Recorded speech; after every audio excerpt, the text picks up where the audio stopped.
My name is Elena Cross, and I have learned that betrayal wears many faces. Some come close enough to kiss you, others sit across the table in polished suits, and some hide behind the thin veil of friendship. What I am about to tell you began as something personal, something intimate, a wound cut by someone I once trusted more than myself. But wounds, if ignored, have a way of leading you deeper, until you find they were only the surface of something much darker. This is not just the story of my revenge. This is the story of how my silence uncovered a web that stretched far beyond the man who broke my heart. It started with Claire. To the world, she was my closest friend, the one who laughed beside me, cried beside me, celebrated birthdays and whispered secrets in the dark. But friendship can be the cruelest disguise. When I fell for Daniel, the same Daniel who would later betray me, I thought she was my confidant, the one who guided me through the uncertainty of love. What I didn't know was that while I poured out my fears to her, she was collecting them like ammunition. It was only months later, after Daniel's lies had begun to rot the foundation of my life, that I discovered Claire was not just listening. She was feeding him. Every secret I told her became a tool in his hands, every vulnerability a weapon sharpened against me. The discovery came in fragments. A slip of the tongue in a conversation I wasn't meant to hear. A phrase Daniel used, word for word, something I had whispered to Claire one night when my heart was raw. That was when suspicion turned into certainty. She was his confidant too, not in friendship, but in betrayal. When I confronted her, she didn't flinch. She smiled.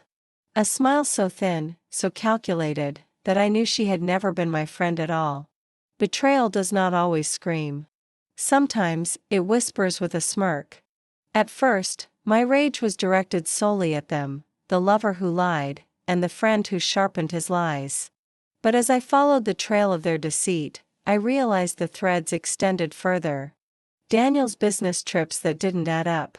Claire's sudden wealth, unexplained, hidden under the guise of family money. Documents left behind in moments of carelessness.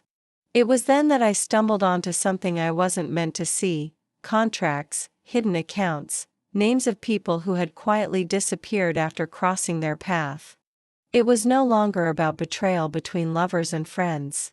It was about an operation, a network built on manipulation and silence. I became their shadow. They thought I was broken, but silence makes you invisible, and invisibility is power.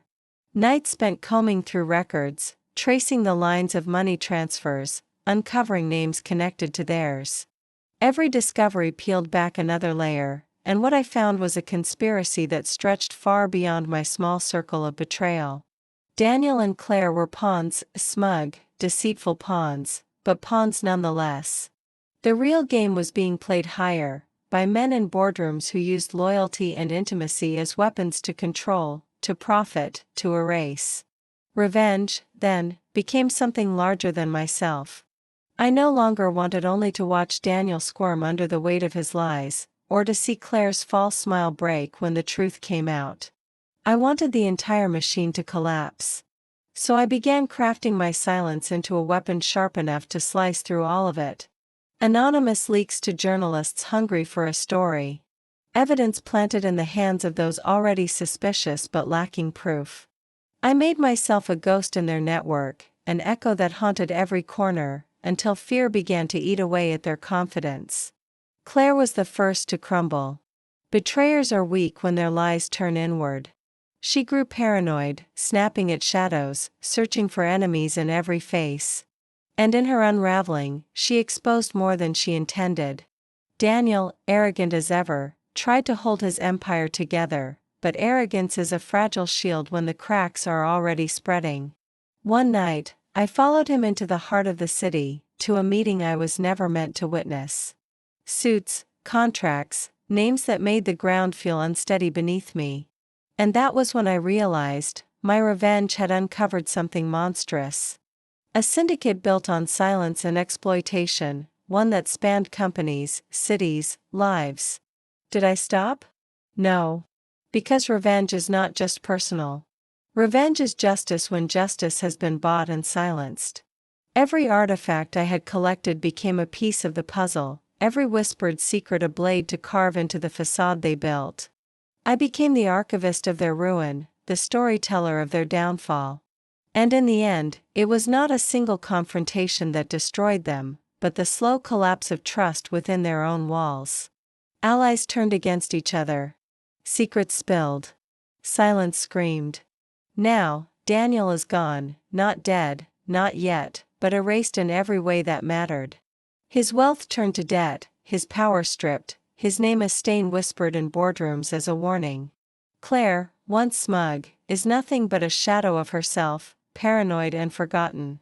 And the syndicate? It is crumbling, though I know better than to believe it's truly gone.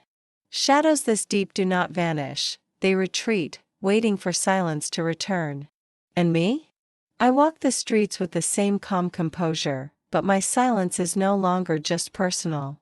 It is a weapon honed against those who believe their secrets make them untouchable. My name is Elena Cross. I was betrayed by a lover and a friend. But in their betrayal, I found the doorway into something greater, the echoes of silence that can bring down empires. And I promise you this, silence always remembers.